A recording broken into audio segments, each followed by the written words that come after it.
La Cité de la Peur, OSS 117, Shaun of the Dead, tous du même genre, la parodie. Rares sont ceux qui cessaient à la parodie aux heures de son apparition dans les années 30.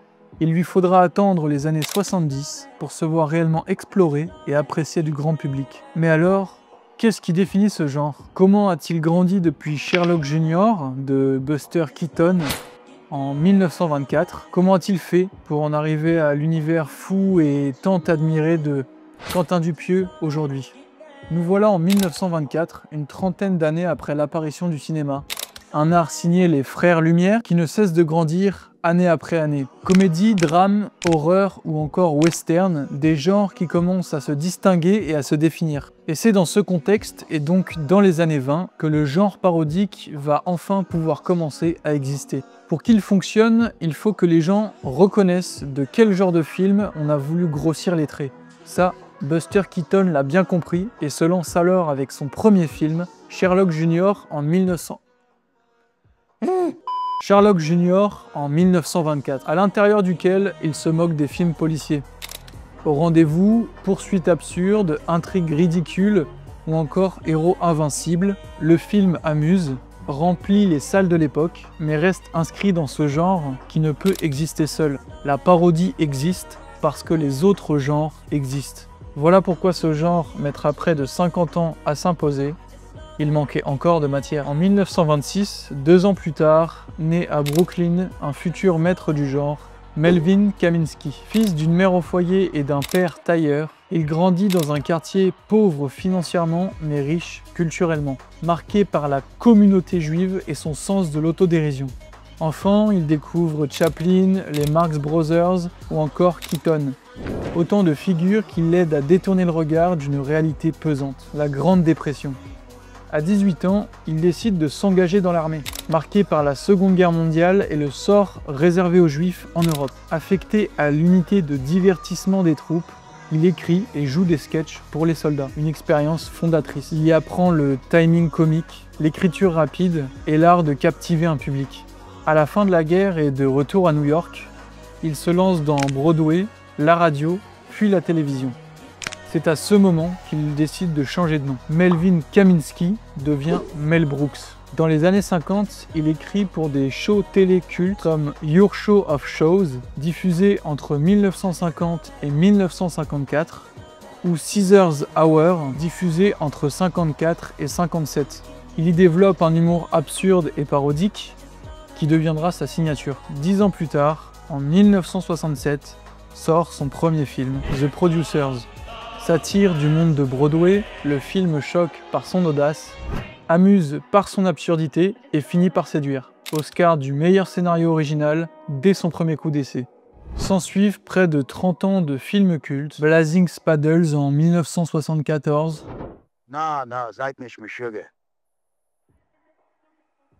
Également Young Frankenstein en 1974 également. You will be angry. I will not be angry. Happy someone. History of the World Part 1 en 81. Moses, this is the Lord thy God. Ou encore Spaceballs en 87, parodie de Star Wars et de tous les films de science-fiction qui font leur apparition à ce moment-là. The move. Princess Vespa spaceship within range, sir. Good. Brooks manipule le genre avec une aisance rare, posant les fondations de la parodie moderne. Sur ses pas naissent d'autres références que l'on connaît mieux, comme La Cité de la Peur, sortie en 94. Oh dis donc, c'est joli, ça c'est quoi? C'est du cachemire? C'est du coton.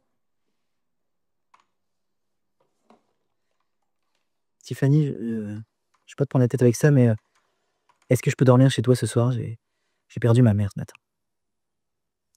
Elle est morte?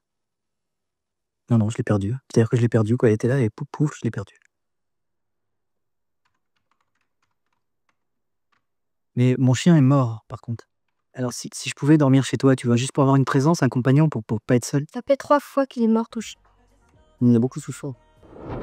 La saga OSS 117, qui a commencé en 2006 et dont le dernier épisode a été tourné et sorti en 2021. C'est quand même bien mieux une voiture propre, non? À l'occasion, je vous mettrai un petit coup de polish. J'aime me battre. Fais-moi l'amour. Non, je ne crois pas, non. Pourquoi? Pas envie. Les ânes partout, les djellabas, l'écriture lisible. Ouah. Ou encore Fatal en 2010, réalisé par Michael Youn. Bah moi, hier, j'ai mon pote Joao, mon prof de jiu-jitsu brésilien qui dormait chez moi dans mon canapé. Et en pleine nuit, je me réveille. Il était en train de me... Non. Je te jure. On s'en est. Oh, c'était vite. C'est ce qui t'arrive, Joao, je faisais. Et là, je m'a pleuré. Excuse-moi, désolé, avec tout l'alcool, je sais pas qui m'a pris. Je sais pas qui t'a pris. Je l'ai regardé. Et tu vas massacrer sa mère. Et je lui ai dit, mon petit Joao, tu termines ce que t'as commencé et tu te dégages de chez moi.